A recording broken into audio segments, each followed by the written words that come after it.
Everyone, my name's Nick. I'm 13 years old and I'm in 7th grade. And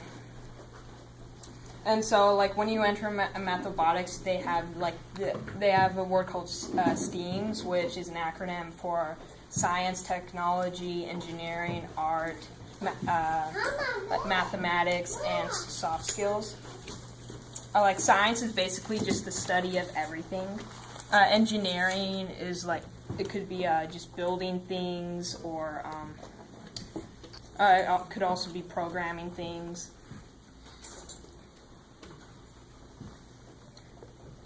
I skipped technology. Technology could also be like the advancements of science and just like your knowledge of everyday things and everything around you.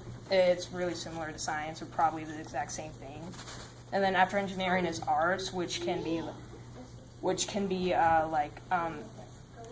could be how you're or like how how anything looks, how like sounds, or even blueprints could be arts.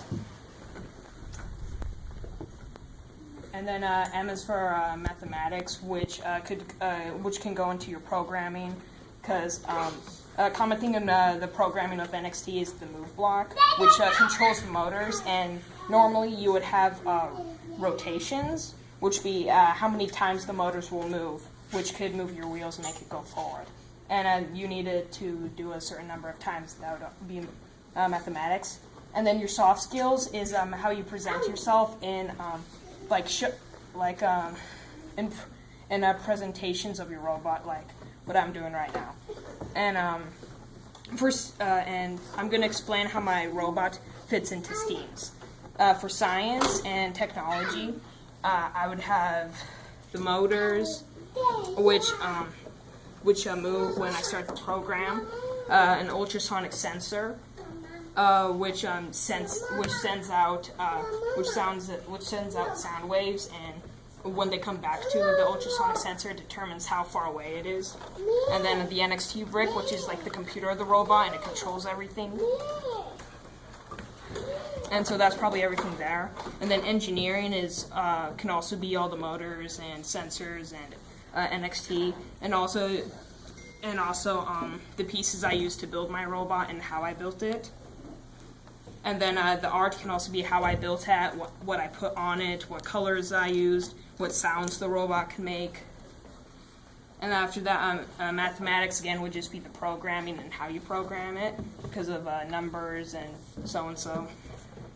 And then I don't really think there are soft skills in my robot. It doesn't speak or dance or anything. So.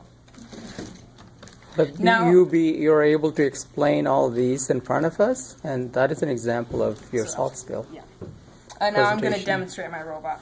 Basically, what's going to happen after I start the robot, it's going to go forward to the end of there, and the ultrasonic sensor is going to detect when it gets to the edge of the wall. It's going to go back.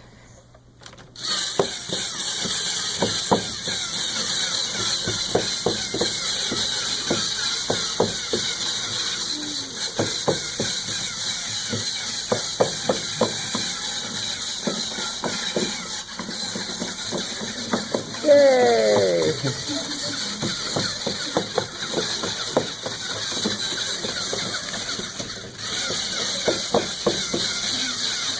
And that's my robot.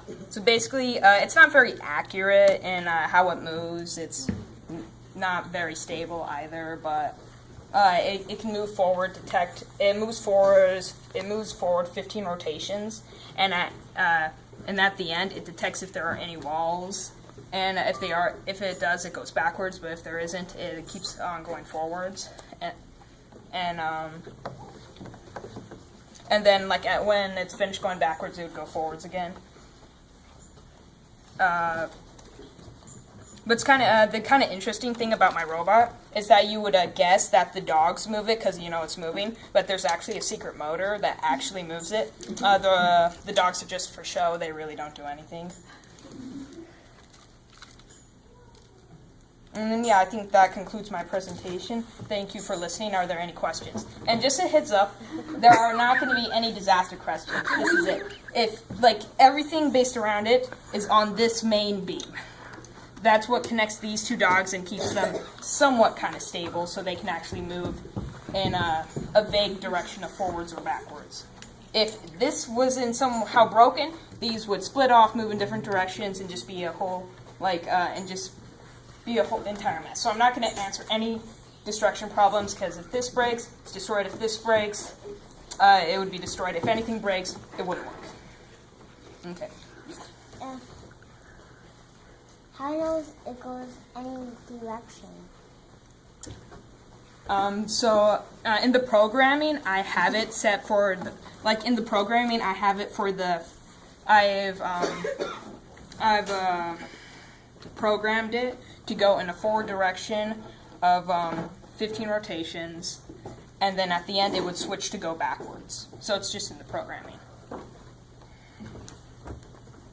Can it go turn right or turn left? I haven't programmed it to turn or anything, but I'm guessing I could be able to easily program it. After the ultrasonic sensor finds wall, it would probably go backwards, and then I would make the motors. I would make the motor turn right, but I would probably need another motor to make that happen.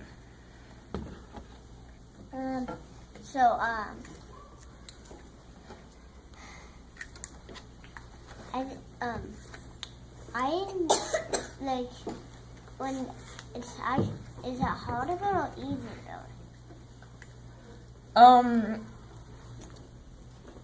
About the robot, it's somewhat pretty easy to build. I mean, the dogs are really simple and straightforward, and the sled, it's also pretty simple. But a problem I encountered when running it is that this beam that I built here was all my design, and it wasn't actually in the instructions.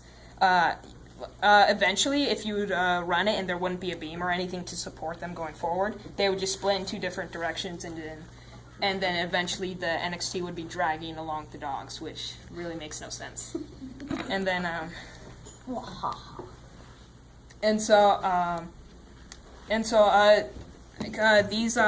the stuff that I include in the instructions I built pretty fast in probably 40 minutes.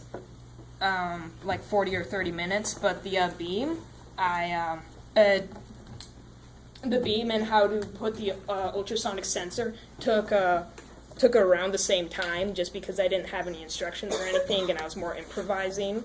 And same with this thing here that connects the beam to the NXT and the sled. So yeah. You can make dogs go at the same time. The feet can go at the same time. The way I have that is just that they're the exact same motors, and I have them on the exact same move block, and they're on the same power, so they're kind of synchronized. So they go the exact same speed at the same time. Yeah, Will. Do you need those rubber bands? No, I don't. You're I just like rubber bands. I don't know. Maybe I don't know. Maybe they have some crazy NXT catapult thing where they use rubber bands, and maybe they use it in the forklift or something, but I just like rubber bands, so that's why I put it there. Okay. That's why.